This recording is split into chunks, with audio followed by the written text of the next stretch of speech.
इस वीडियो में हम कक्षा 12 की बोर्ड परीक्षाओं में पूछे जाने वाले छोटे छोटे प्रश्नों के बारे में जानकारी लेंगे।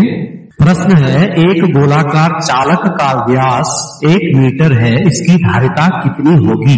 तो आपको चालक का व्यास 1 मीटर दिया है, तो इसकी त्रिज्या r बराबर हो जाएगी व्यास बटा 2 यानी 1/2 मीटर।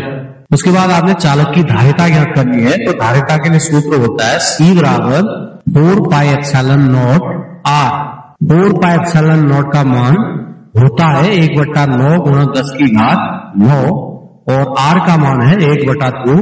इसे हम हल करेंगे तो आंसर आ जाएगा 55 गुणा 10 की घात -12 फैराड।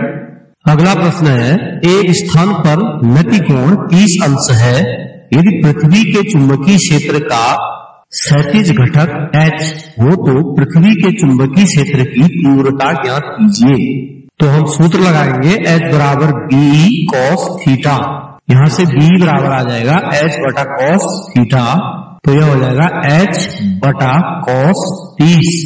cos 30 का मान होता है वर्गमूल 3/2, 2 ऊपर चला जाएगा, तो यहाँ से B का मान आ जाएगा 2H बटा वर्गमूल 3। अगला प्रश्न है, एक इलेक्ट्रॉन को विराम से 100 वोल्ट के विभव से प्रेरित किया जाता है, इलेक्ट्रॉन से संबद्ध डी ब्रोगली तरंगदैर्ध्य ज्ञात कीजिए।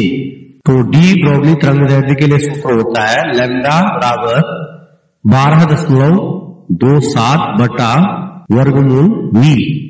तो V का मान आपको दिया है 100 वोल्ट, V की जगह हम 100 लिखेंगे, तो 100 का वर्गमूल 10 आएगा, 10 का भाग आप 12.27 में देंगे, तो 1.227 मीटर तरंगदैर्ध्य आ जाएगी। इसको आप 1.23 मीटर लिख सकते हैं। फिर प्रश्न है, पॉजिट्रॉन और प्रोटॉन में क्या समानता है? तो पॉजिट्रॉन और प्रोटॉन दोनों में 1.6 गुणा 10 की घात -19 कूलम धनावेश होता है। फिर प्रश्न है, निज अर्धचालक में अपद्रव्य मिलाकर बाह्य अर्धचालक बनाने का क्या उद्देश्य है? निज अर्धचालकों की विद्युत चालकता बहुत कम होती है, जब इसमें हम बाह्य अपद्रव्य मिलाते हैं तो इनकी चालकता बढ़ जाती है, इसीलिए इनमें अपद्रव्य मिलाए जाते हैं। किसी कुंडली से बद्ध चुंबकीय फ्लक्स किन किन बातों पर निर्भर करता है? तो सूत्र होता है फाई बराबर BA cos थीटा। तो इस सूत्र से स्पष्ट है कि चुंबकीय फ्लक्स विद्युत क्षेत्र की तीव्रता B, कुंडली के अनुप्रस्थ परिच्छेद का क्षेत्रफल A और चुंबकीय क्षेत्र के सापेक्ष कुंडली के अभिविन्यास यानी थीटा पर निर्भर करता है। प्रश्न है, कौन सी विद्युत चुंबकीय तरंगों की तरंगदैर्ध्य X किरणों से अधिक और दृश्य प्रकाश से कम होती है? तो ऐसी चुंबकीय तरंगें हैं परावैगनी तरंगें। नाभिकीय रिएक्टर में प्रयुक्त मंदक का नाम लिखिए तथा यह भी लिखिए कि इसकी आवश्यकता क्यों होती है। नाभिकीय रिएक्टर में भारी जल या ग्रेफाइट मंदक के रूप में प्रयुक्त होता है। मंदक की आवश्यकता न्यूट्रॉनों के वेग को कम करने के लिए होती है। किसी वृत्ताकार धारावाही कुंडली के केंद्र पर चुंबकीय क्षेत्र की तीव्रता कितनी बदल जाएगी यदि कुंडली में प्रवाहित धारा को 2 गुना और कुंडली की त्रिज्या आधा कर दिया जाए? तो चुंबकीय क्षेत्र B बराबर होता है μ0 Ni/2r। यहाँ पर μ0 n और 2 नियतांक हैं, तो B प्रोपोर्शनल आ जाएगा I/r।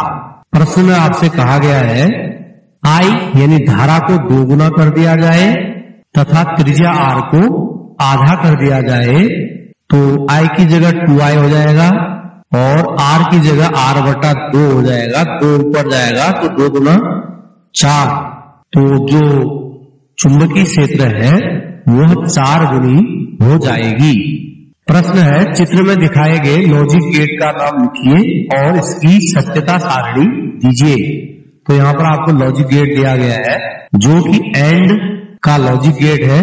तो एंड के लॉजिक गेट के लिए आप सारणी बनाएंगे तो हम जानते हैं कि जो एंड का लॉजिक गेट है उसमें दोनों इनपुट सिग्नल उच्च होने पर ही आउटपुट का मान भी उच्च होता है। ए और बी दोनों निम्न हैं तो आउटपुट भी निम्न मिलेगा। ए और बी में से एक भी अगर निम्न है तो आउटपुट निम्न यानी 0 मिलेगा। और दोनों इनपुट सिग्नल ए और बी उच्च होने पर आउटपुट भी उच्च यानी 1 प्राप्त होगा। प्रश्न है, जब प्रकाश एक माध्यम से दूसरे माध्यम में जाता है तो प्रकाश का अपवर्तन क्यों होता है?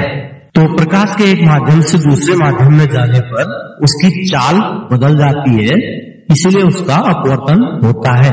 प्रश्न है, एक अपचायी ट्रांसफार्मर 2200 वोल्ट के विभव 220 वोल्ट के विभव में बदलता है। यदि प्राथमिक कुंडली में फेरों की संख्या 5000 है तो द्वितीय कुंडली में फेरों की संख्या बताइए। तो आपको प्राथमिक कुंडली में वोल्टेज दी है 2200 और सेकेंडरी जो कुंडली है द्वितीय कुंडली उसमें वोल्टेज है 220 वोल्ट। प्राथमिक कुंडली में फेरों की संख्या है 5000, द्वितीय कुंडली में फेरों की संख्या आपने ज्ञात करनी है। तो हम सूत्र लगाएंगे NS बटा NP बराबर VS बटा VP।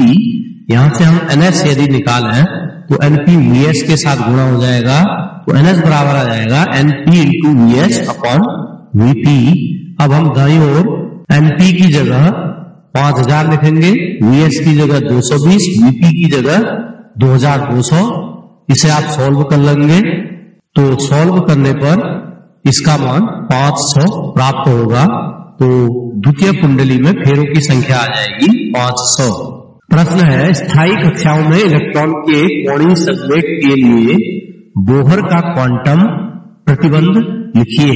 तो बोहर का क्वांटम प्रतिबंध स्थायी कक्षाओं के लिए है J बराबर NS बटा 2 पाई, जहां N का मान 1 2 3 4 यानी कक्षीय संख्या है और H प्लांक नियतांक को प्रदर्शित करता है।